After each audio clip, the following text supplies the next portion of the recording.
नमस्कार भाई, सभी लोगों को मोस्ट वेलकम है आज के सेशन में। क्या हाल चाल है आप लोगों के, बताइए जल्दी से।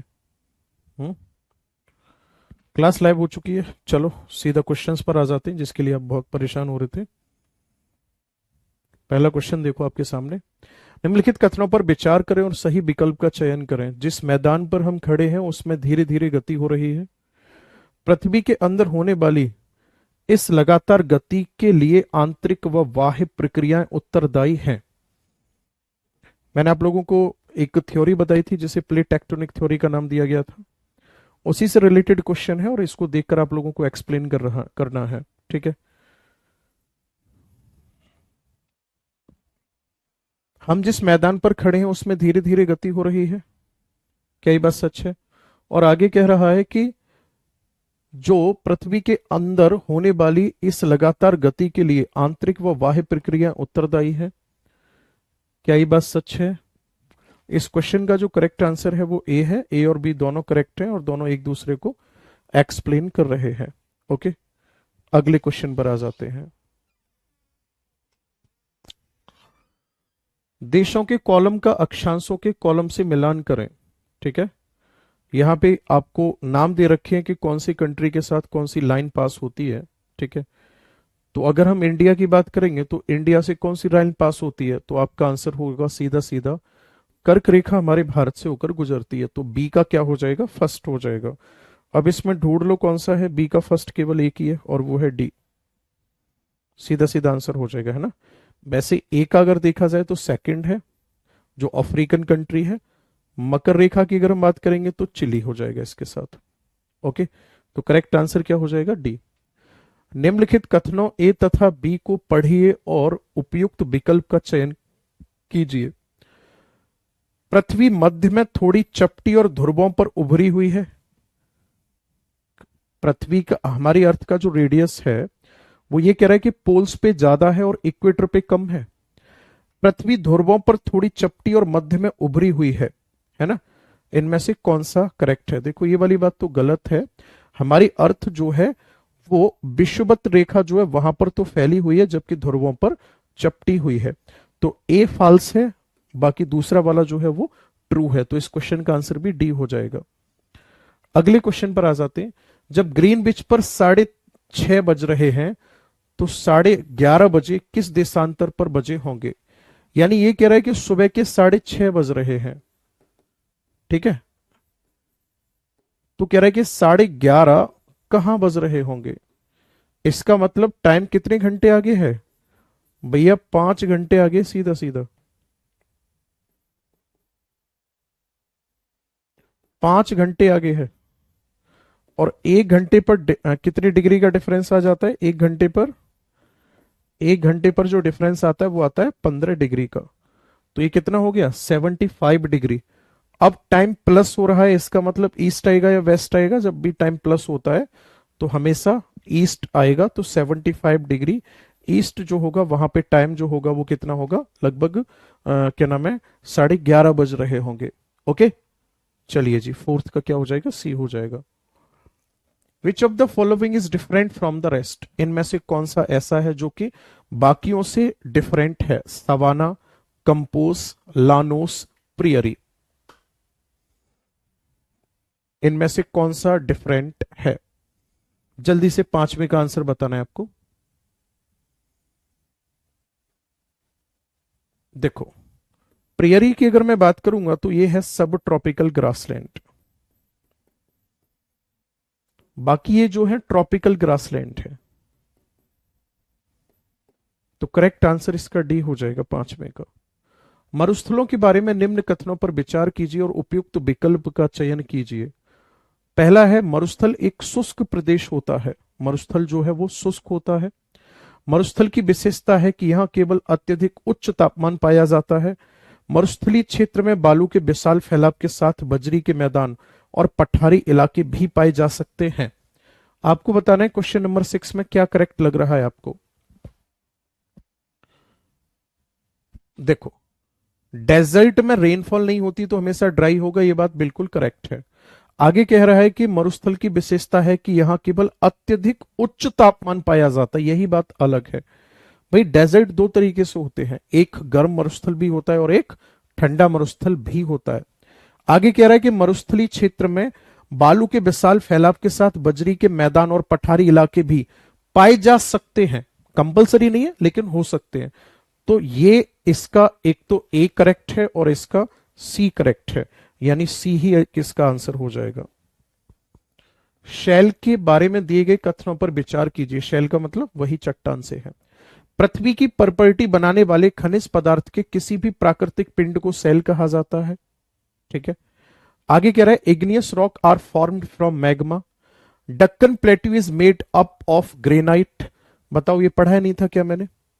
भाई हमारे स्थल मंडल में जितने भी पदार्थ पाए जाते हैं कहीं ना कहीं उनको चट्टान कहा जाता है। ये डेफिनेशन आपके नोट्स में लिखी हुई, आप उठाकर देखना। इग्नियस रॉक कैसे बनती है? मैग्मा के ठंडा होने से बनती है। आगे बात समझ में। और इग्नियस रॉक के मैंने दो भाग भी लिखा है आपको, एक्सट्रूसिव इंट्रूसिव। आगे कह रहा है दक्कन का पठार ग्रेनाइट चट्टानों से बना हुआ है। ये आप इंडियन ज्योग्राफी में चेक करना, मैंने लिखा है कि दक्कन का पठार बेसाल्ट चट्टान से बना हुआ है, ना कि ग्रेनाइट चट्टान से बना हुआ है। तो सातवें का जो करेक्ट आंसर होगा वो क्या हो जाएगा? सातवें का आंसर होगा A. Insulation is influenced by. Insulation basically होता क्या है? इंसुलेशन का मतलब होता है सूर्य द्वारा पृथ्वी की ओर छोड़े गए तापमान का जो मात्रा होगी उसको इंसुलेशन कहा जाएगा। अब ये कह रहे हैं कि किसके द्वारा प्रभावित होगा? क्लाउड्स के द्वारा, लैटिट्यूड के द्वारा, वाटर वेपर एंड डस्ट के द्वारा। इनमें से बताना है कि किसके द्वारा प्रभावित होता है। आठवें का करेक्ट आंसर आपको बताना है। आठवें का करेक्ट आंसर क्या होगा? ये किसके द्वारा प्रभावित होता है? तो लैटिट्यूड के द्वारा प्रभावित होता है, क्योंकि जैसे जैसे अक्षांश बदलते हैं, ठीक है ना, जैसे जैसे अक्षांश बदलते हैं वैसे वैसे सनरेज रिक्लाइन होना शुरू हो जाती हैं और उसी की वजह से फिर वहां पे टेम्परेचर में वेरिएशन आता है। जैसे इक्वेटर और पोल्स की अगर हम बात करेंगे तो वहां पे टेम्परेचर में वेरिएशन मिलेगा, इंसुलेशन में वेरिएशन मिलेगा। क्यों? क्योंकि लैटिट्यूड में डिफरेंस आता जा रहा है। Next, consider the following statement on trade wind and choose the correct option. Trade wind आप लोगों को मैंने पढ़ा रखी है, उससे रिलेटेड क्वेश्चन पूछ रहा है। व्यापारिक पवनों के बारे में अनुमान नहीं लगाया जा सकता, ये सिर्फ सर्दियों में चलती है। Trade wind blow from west to east, ये पश्चिम से पूर्व की ओर चलती है। The trade wind blowing from east to west, they blowing in the polar region. मुझे एक बात बताओ, मैंने ट्रेड विंड के बारे में क्या लिखवाया है? एक बार अपनी कॉपी में चेक करना आप। मैंने ट्रेड विंड के बारे में लिखवाया है, ध्यान से सुनना, कि जो ट्रेड विंड है वो ईस्टर्लीज विंड कहलाती है। ये हमेशा पूरब से पश्चिम की ओर चलती है। ठीक है, चलिए जी रीड। और मैंने तो उनका डायरेक्शन भी लिखवाया। यहां पे कह रहा है गंगा ब्रह्मपुत्र बेसिन के पर्वतीय क्षेत्र में कम लोग रहते हैं। गंगा और ब्रह्मपुत्र का जो पर्वतीय बेसिन है वहां पे कम लोग रहते हैं। नेक्स्ट, जनसंख्या के वितरण में पर्यावरण की प्रमुख भूमिका होती है, क्वेश्चन नंबर 10 में। तो देखो ध्यान से,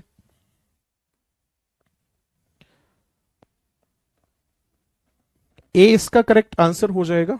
ठीक है भाई, आप एक चीज यहां पे याद रखना, यहां कंफ्यूज करने के लिए उन्होंने गंगा ब्रह्मपुत्र बेसिन का पर्वतीय क्षेत्र दिया हुआ है, मैदानी भाग की बात नहीं कर रहा है, वो पर्वतीय क्षेत्र की बात कर रहा है। तो पर्वतीय क्षेत्र में तो कम लोग रहेंगे ही रहेंगे।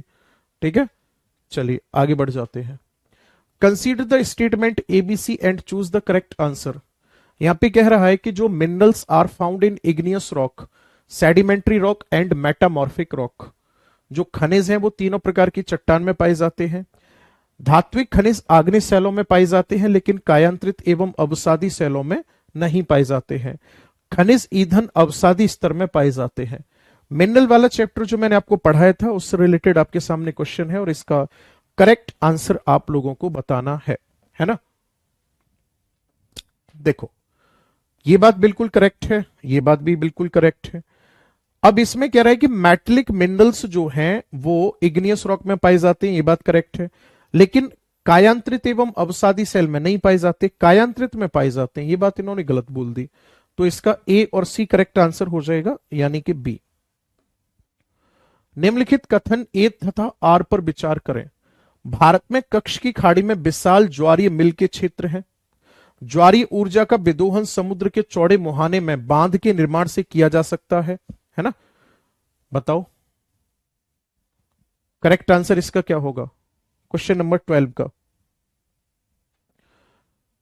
ज्वारी ऊर्जा का विदोहन समुद्र के चौड़े मुहाने में बांध के निर्माण से किया जा सकता है? नो, बांध तो नदी पर बनाया जाता है सर। ज्वार से उत्पन्न होने वाले जल की गति जो है, उस गति से आप टरबाइन लगाकर ऊर्जा का उत्पादन कर सकते हो। तो सी करेक्ट आंसर होगा इसका।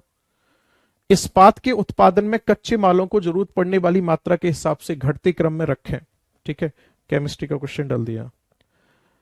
Consider the following pairs, planet के नाम दे रखे हैं। ठीक है, और यहां पे पूरा क्वेश्चन है जहां उनकी टाइमिंग के अकॉर्डिंग सीक्वेंस में लगाना है। ठीक है, सिंपल सा क्वेश्चन है, आगे बढ़ते हैं। अंतरराष्ट्रीय तिथि रेखा के बारे में निम्न में से कौन सा कथन सही है? आपको बताना है कि जो इंटरनेशनल डेट लाइन है उसके बारे में कौन सा करेक्ट स्टेटमेंट है। अंतरराष्ट्रीय तिथि रेखा एक सीधी रेखा है जो उत्तरी ध्रुव को दक्षिणी ध्रुव से जोड़ती है। अंतरराष्ट्रीय तिथि रेखा केवल जलीय भाग से होकर गुजरती है। अंतरराष्ट्रीय तिथि रेखा जलीय एवं स्थलीय दोनों भाग से होकर गुजरती है। इंटरनेशनल डेट लाइन रफली फॉलो 0 डिग्री लॉन्गिट्यूड। यहां पे बताना है आपको तिथि रेखा के बारे में, और फिर आगे इसी में से आपको एक करेक्ट आंसर फाइंड आउट करना है क्वेश्चन नंबर 15 में। ओके, देखो सीधी रेखा तो है नहीं है, जलीय स्थलीय दोनों भाग से गुजरती नहीं है, केवल और केवल किससे गुजरती है? ये जलीय भाग से होकर गुजरती है। और जहां भी इसके रास्ते में स्थल आया है उसको काट करके अलग कर दिया गया, मतलब मोड़ते हुए निकाला गया है। तो इसका करेक्ट आंसर बी हो जाएगा। निम्नलिखित कथनों ए और आर को पढ़िए तथा उपयुक्त विकल्प का चयन कीजिए। अपने स्थान से ध्रुव तारे का कोण मापकर आप अपने स्थान का अक्षांश जान सकते हैं। विषुवत वृत्त से दोनों तरफ ध्रुवों के बीच की दूरी पृथ्वी के चारों ओर के वृत्त का 1/4 है। यहां पे आपको ग्लोब से रिलेटेड क्वेश्चन का आंसर देना है, और इसका करेक्ट आंसर क्या होगा। दोनों ही करेक्ट हैं स्टेटमेंट, लेकिन एक दूसरे को एक्सप्लेन नहीं कर रहे हैं। यानी अक्षांश जानना और बीच की दूरी जानना दोनों अलग बात हो जाएंगी। जब हम एक भारतीय शहर से जापान की राजधानी टोक्यो की ओर यात्रा करते हैं तब हम कितने घंटे अर्जित करेंगे या गवाएंगे? देखो 82.5 डिग्री से हमें जाना है कहां? 130 डिग्री और 45 मिनट में जाना है हमें। ठीक, इसमें से माइनस कर दो ना। अरे तकरीबन इसको 80 मान लो। 70 डिग्री, लगभग 4 घंटे के आसपास का टाइम निकल कर आएगा। तो 4 घंटे हम टाइम गवाएंगे नहीं, 4 घंटे हमारा टाइम जो होगा ना वो टाइम बढ़ जाना चाहिए। ठीक है, टाइम का क्या होगा? 4 घंटे, एक सेकेंड,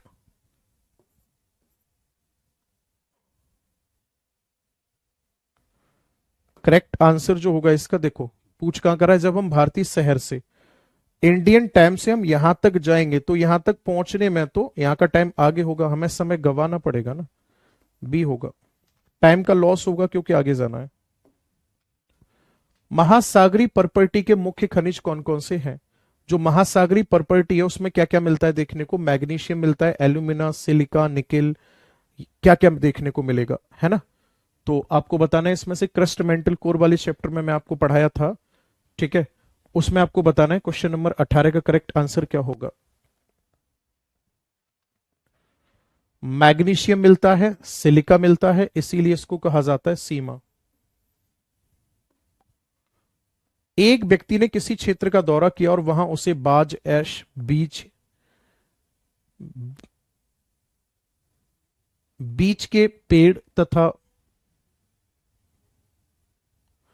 फीजेड मोनाल पक्षी मिले। उससे निम्नलिखित में से किस वनस्पति क्षेत्र का दौरा किया होगा? यहां पे ना आपको फॉरेस्ट से रिलेटेड क्वेश्चन पूछ रहा है कि वहां पे किसके पाए जाने की संभावना ज्यादा होगी। बेसिकली इसका आंसर बी हो जाएगा। जो टेम्परेट डेसिडुअस फॉरेस्ट होते हैं वहीं पर ये बाज देखने को मिलेगा, है ना। ओक वाले जो वृक्ष हैं वहीं पर देखने को मिलेंगे। ओके, मोनाल जो पक्षी है वो यहीं पर देखने को मिलेगा। The growth of natural vegetation is very limited in which region? इनमें से कौन सा ऐसा रीजन है जहां ग्रोथ वेरी लिमिटेड होगी? कहां पर ग्रोथ मतलब कम होगी? ठीक है, तो पहला है टेम्परेट रीजन, यहां नॉर्मल रेनफॉल होती है, कोई दिक्कत नहीं है। ठीक है, टुंड्रा क्षेत्र में, फ्रीजिंग जोन में, या टोरिड जोन में? बी करेक्ट आंसर हो जाएगा टुंड्रा में, मतलब पोलर रीजन है ये, ध्रुवों के आसपास वाली बात हो रही है। महासागर का जल लवणीय या खारा होता है? महासागर के जल में बड़ी मात्रा में घुले हुए लवण होते हैं। बिल्कुल सही बात है। ठीक है, दोनों ही करेक्ट है। पवन के निक्षेपण को कहा जाता है? मतलब विंड जब अपने साथ बहुत सारे सेडिमेंट को लेकर चलती है और विंड उन सभी के सभी सेडिमेंट्स को जब किसी पर्टिकुलर रीजन में डिपॉजिट कर देती है तो उसे क्या कहा जाता है? बेसिकली इससे जो मैदान बनता है उसी को लोएस कहा जाता है, तो ए करेक्ट आंसर हो जाएगा। The place where a river flows into another body of water is called? जिस स्थान पर कोई नदी किसी अन्य जलराशि में मिलती है उसे क्या कहा जाता है? यानी कि रिवर किसी अन्य जलराशि में मिल रही है, it means and point of the river. तो मैंने रिवर वाले चैप्टर में आपको पढ़ाया है कि जो and point of the river होता है उसे कहा जाता है रिवर माउथ, इसे नदी का मुहाना कहा जाता है। निम्न सूचीबद्ध लक्षणों पर विचार कीजिए और वनों के प्रकार की पहचान कीजिए। Forest are so thick and receive rainfall throughout the year? ये वन सघन है और यहां साल भर वर्षा होती है। रोजवुड, आबनूस, महोगनी, देखो साल भर वर्षा जहां होगी वहां पर कैसे वृक्ष देखने को मिलेंगे? जहां साल भर वर्षा होगी वहां पर हमेशा एवरग्रीन फॉरेस्ट देखने को मिलेंगे, tropical evergreen. Sustainable development refer to? Sustainable development का मतलब है क्या? मुख्यतः नवीकरणीय संसाधनों का संरक्षण करना, संसाधनों का सीमित उपयोग करना, अपनी संतान एवं संबंधियों के लिए संसाधनों का बचाव करना, सभी तरह के संसाधनों का संरक्षण करना, केवल आवश्यकता अनुसार उपयोग करना तथा भविष्य के लिए बचाना। ठीक है, चारों में से आपको कौन सा करेक्ट आंसर लग रहा है? डी ही करेक्ट आंसर होगा, है ना। फर्क ये नहीं पड़ता कि संसाधन नवीकरणीय अनवीकरणीय, यानी चीजों को बेहतर तरीके से यूटिलाइज करना जिससे कि आगे फ्यूचर में कोई प्रॉब्लम क्रिएट ना हो। China, Malaysia and Indonesia are leading producer of which of the following mineral? इनमें से किस मिनरल के ये जो हैं सबसे बड़े प्रोड्यूसर हैं? लेड के, टिन के, निकिल के, या फिर जिंक के? ठीक है, 26 क्वेश्चन का करेक्ट आंसर आपको बताना है। टिन इसका करेक्ट आंसर होगा। और ये जो मलेशिया वाला क्षेत्र है यहां पर एक घाटी भी है जो काफी ज्यादा फेमस है जिसका नाम है किंटा वैली, पीसीएस के पेपर में पूछी थी। ठीक है, 26 का करेक्ट आंसर क्या हो जाएगा? बी। सीढ़ी नुमा खेती में जमीन के छोटे टुकड़ों के किनारे को ऊपर उठा दिया जाता है ताकि फसलों को कीटों से बचाया जा सके, पानी टुकड़ों के भीतर रुका रहे, खाद ना बह जाए, फसल के बीच अंतर रखा जा सके। क्वेश्चन नंबर 27 बहुत सिंपल सा है, थोड़ा सा दिमाग लगाओगे कर दोगे, है ना। क्वेश्चन नंबर 27 का करेक्ट आंसर क्या होगा?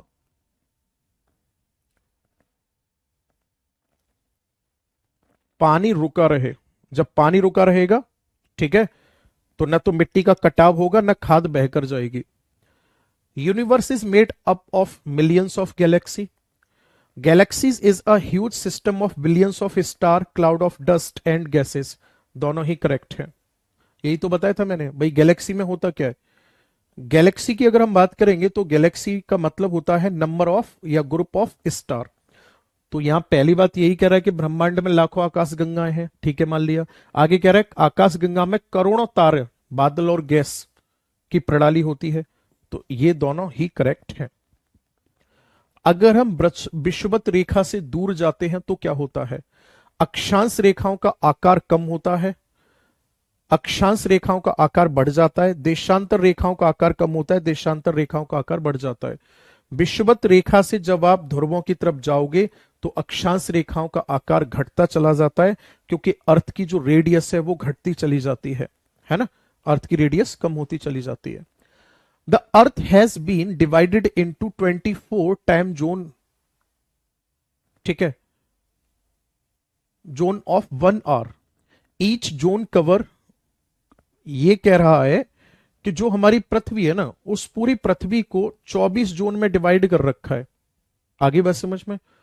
तो 24 जोन में अगर हम देखेंगे देशांतरी विस्तार तो 360 गुणा 24 कर लेते हैं हम इसको।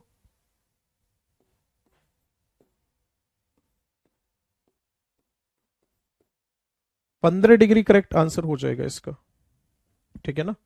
क्या हो जाएगा क्वेश्चन नंबर 30 का? 15 डिग्री करेक्ट आंसर हो जाएगा। ओके। अरे पूरे, एक बात बताओ, पूरी लैटिट्यूड कितने होते हैं? 360। हमने कितने में डिवाइड किया? 24 में। हटाओ इसको, 15 हो गया। निम्नलिखित में से कौन सा कथन चंद्रमा के बारे में सही है? चंद्रमा पर जीवन अनुकूल परिस्थितियां नहीं है। चंद्रमा की सतह पर पर्वत, मैदान व गड्ढे नहीं है। चंद्रमा की सतह पर पर्वत छाया बनाते हैं। और पूछ क्या रहा है इसमें? चंद्रमा के बारे में सही है, ठीक है। 31 का करेक्ट आंसर आपको बताना है। देखो बी तो गलत हो जाएगा ना। पर्वत और मैदान के गड्ढे पाए जाते जिन्हें हम क्रेटर्स के नाम से भी जानते हैं, क्रेटर कहा जाता है, और चंद्रमा पे दिखाई भी देते हैं। पहला भी करेक्ट आंसर है। रहने की स्थितियां नहीं है, नहीं लोग रहना शुरू कर देते। लास्ट में कह रहा है पर्वत छाया बनाते हैं, वही तो हमें टेलीस्कोप से दिखाई देते हैं। तो करेक्ट आंसर डी हो जाएगा। Identify the ocean on the basis of given statement. It is the deepest ocean. यह सबसे गहरा महासागर है, ठीक है। अंतरराष्ट्रीय तिथि रेखा इससे होकर गुजरती है। यह इतना बड़ा है कि महाद्वीप इसके अंदर समा सकते हैं। मैंने आपको साफ साफ लिखा है कि जो पैसिफिक ओशियन है, पैसिफिक ओशियन डीपेस्ट ओशियन माना जाता है। इसी के अंदर विश्व की सबसे गहरी गर्त है, जिसे मेरियाना ट्रेंच कहा जाता है। आप अपने नोट्स चेक करना, आपको मिल जाएगा। तो करेक्ट आंसर डी हो जाएगा। Identify the continent on the basis of given statement. यहां विश्व की सबसे लंबी नदी पाई जाती है। यहां विश्व का सबसे बड़ा मरुस्थल पाया जाता है। इसका कुछ वक्त देखो, विश्व की सबसे जो लंबी नदी है वो नील नदी है, और ये अफ्रीका में है। तो यही इसका आंसर हो जाएगा, अफ्रीका। समताप मंडल के बारे में दिए गए कथनों को पढ़ें तथा सही विकल्प के बारे में बताएं। यह हवाई जहाज उड़ाने के लिए सबसे आदर्श परिस्थितियां उपलब्ध कराता है। यह बादलों व मौसम संबंधी घटनाओं से लगभग मुक्त होता है, ठीक है। दोनों ही करेक्ट है, दोनों ही करेक्ट है, एक दूसरे की व्याख्या कर रहे हैं। विश्व के सर्वोत्तम मत्स्य क्षेत्र वहां पाए जाते हैं, ठीक है। विश्व के सर्वोत्तम मत्स्य क्षेत्र वहां पाए जाते हैं जहां एक तरफ से तो गर्म धारा आती है, दूसरी तरफ से आती है ठंडी धारा। तो इससे वहां फॉग बन जाता है। इस फॉग में फाइटोप्लैंक्टन बहुत ज्यादा विकसित होते हैं, इसलिए मछलियां यहां पे ज्यादा पाई जाती हैं।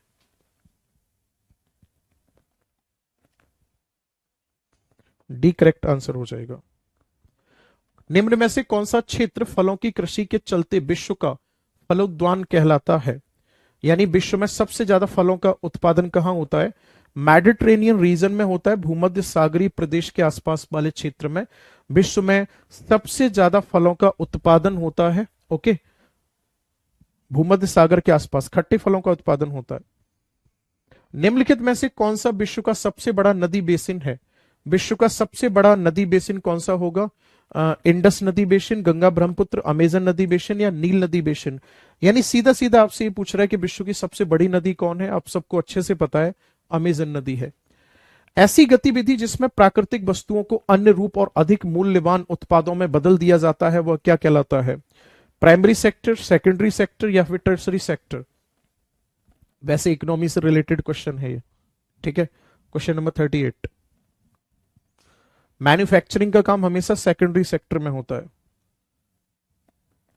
यहां पे आपको बताना है कि किसकी खेती किस में आती है, पिसीकल्चर, सेरिकल्चर, अच्छा हॉर्टिकल्चर इधर दे रखा है। देखो सेरिकल्चर तो रेशम में आ जाती है ना। पिसीकल्चर फिश से रिलेटेड है, विटिकल्चर अंगूर से रिलेटेड है, हॉर्टिकल्चर फूलों से रिलेटेड है, ठीक है। सारी एक्सप्लेन कर दी, ऑप्शन अपने आप देख लेना। आनंद मिल्क यूनियन सहकारी उपक्रम की सफलता की कहानी का बेहतरीन उदाहरण है। सहकारी क्षेत्रों के उद्योगों को इंडस्ट्री से रिलेटेड, हटाओ इसको। निम्नलिखित ग्रहों में से कौन सा ग्रह अपने विशिष्ट लक्षणों से सुमेलित किया हुआ है? ठीक है, बृहस्पति जो है वाह्य ग्रह है,